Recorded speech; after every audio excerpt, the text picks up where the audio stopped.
Are you down for this? If you're in the mood, we can take it to the moon. Just like a movie scene, table for two. No need to be fake, I want you to stay. If you're in the mood.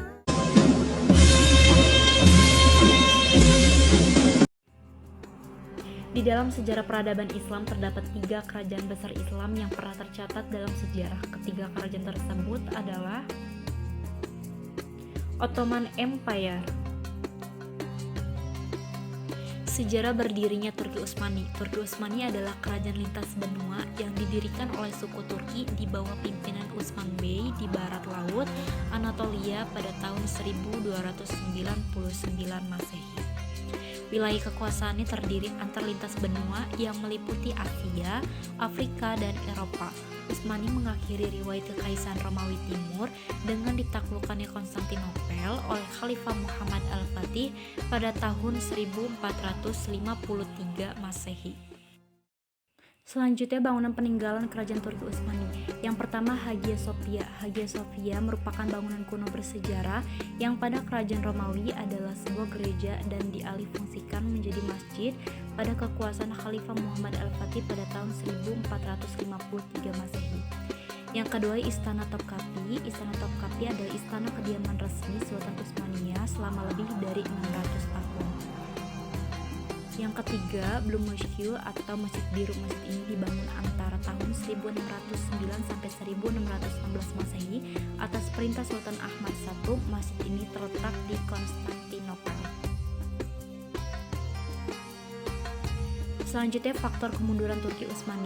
Yang pertama wilayah kekuasaan terlalu luas, yang kedua pemberontakan berkali-kali oleh Janissary, yang ketiga penguasa yang tidak cakap setelah Sulaiman Al-Qanuni, yang keempat banyak mengalami kekalahan dalam peperangan, yang kelima tumbuhnya gerakan nasionalisme, yang keenam terjadinya kudeta yang dipimpin oleh Kemal Pasha Ataturk. Safavidiyah Empire. Sejarah berdirinya Kerajaan Safawi. Kerajaan Safawi adalah salah satu kerajaan besar di Iran yang berdiri setelah penaklukan Persia oleh pasukan Muslim. Pada abad ke-7, pendiri kerajaan di Persia adalah Ismail pada tahun 1501 sampai 1524 yang juga merupakan pendiri kerajaan Safawi. Dalam perkembangannya, tarekat ini mendapatkan banyak pengikut, bahkan hingga masa kepemimpinan Saad al-Din Musa yang menggantikan Syafi al-Din. Namun, gerakan tarekat Syafawiyah mulai berubah pada masa abad ke-15 ketika dipimpin oleh cicit Saad al-Din Musa yang bernama Syekh Junaid. Gerakan Syafawiyah bergerak hingga ke Iran sehingga berhasil merebutnya dari pemerintahan Timuriyah yang didirikan oleh Timur Leng pada abad ke-14. Selanjutnya bangunan peninggalan kerajaan Syafawiyah. Isfahan menjadi ibu kota yang indah di bawah kekuasaan kerajaan Safawi. Pada masa kerajaan Safawi meninggalkan beberapa bangunan di antaranya. Yang pertama, bangunan masjid, yaitu Masjid Syekh, masjid yang mulai dibangun pada abad 1611 Masehi, itu terletak di sisi selatan kompleks Maidan Imam. Yang kedua, Maidan Imam. Maidan ini merupakan peninggalan bangunan monumental dari masa kejayaan kerajaan Safawi. Maidan ini menjadi simbol utama pemerintahan dinasti Safawi yang kini menjadi tujuan wisata utama para pelancong dunia. Yang ketiga, rumah sakit. Yang keempat, sekolah, 48 akademi.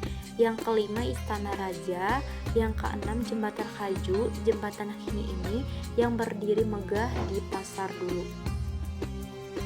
Selanjutnya, faktor kemunduran kerajaan Safawi. Yang pertama, terjadinya dekadensi moral yang melanda pemimpin kerajaan Safawi. Penurunan moral para pemimpin kerajaan Safawi menyebabkan pengelolaan kerajaan tersebut menjadi hancur. Yang kedua, terjadinya perebutan kekuasaan dalam keluarga istana. Yang ketiga, pasukan Abbas I tidak memiliki mental yang kuat. Yang keempat, para syekh yang kurang baik dalam memimpin negara. Yang kelima, konflik yang panjang dengan kerajaan Utsmaniyah yang relatif kuat. Mughal Empire. Sejarah berdirinya kerajaan Mughal. Kerajaan Mughal merupakan kelanjutan dari Kesultanan Delhi sebab ia menandai puncak perjuangan panjang untuk membentuk sebuah imperium India Muslim yang didasarkan pada sebuah sintesa antara warisan bangsa Persia dan bangsa India. Kerajaan Mughal bukanlah kerajaan Islam pertama di India. Jika pada dinasti-dinasti sebelumnya Islam belum menemukan kejayaan, maka kerajaan ini justru bersinar dan berjaya. Keberadaan kerajaan ini dalam periodisasi sejarah Islam dikenal sebagai masa kejayaan kedua setelah sebelumnya mengalami kecemerlangan pada dinasti Abbasiyah.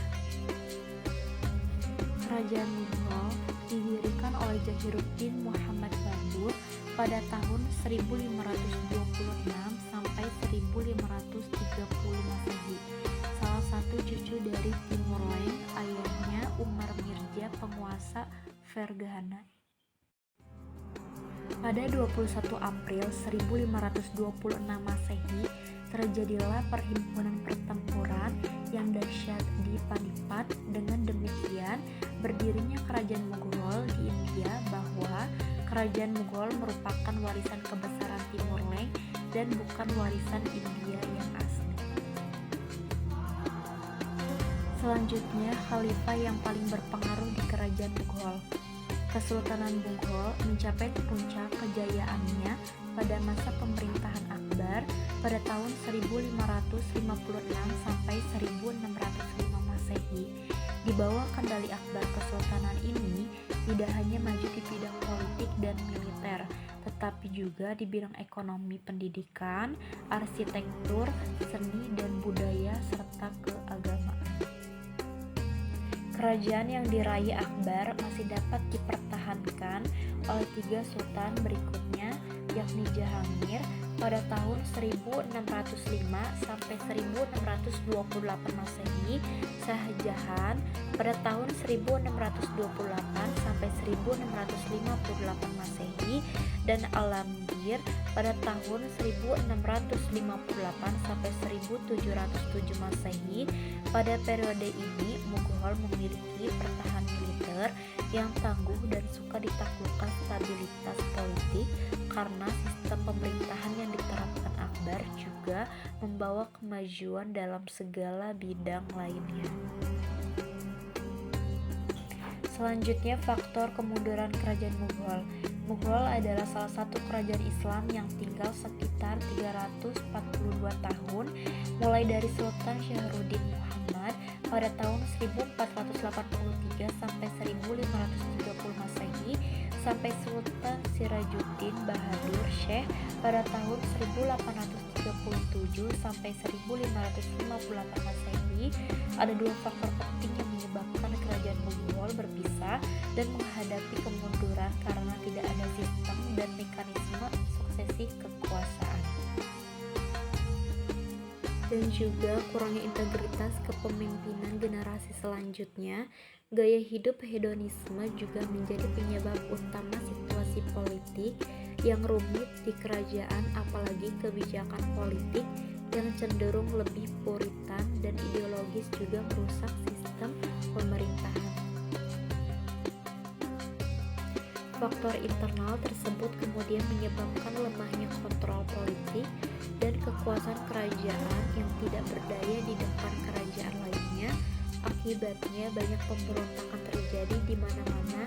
Itu benar-benar membuat kekuasaan kerajaan satu demi satu menjadi milik kerajaan.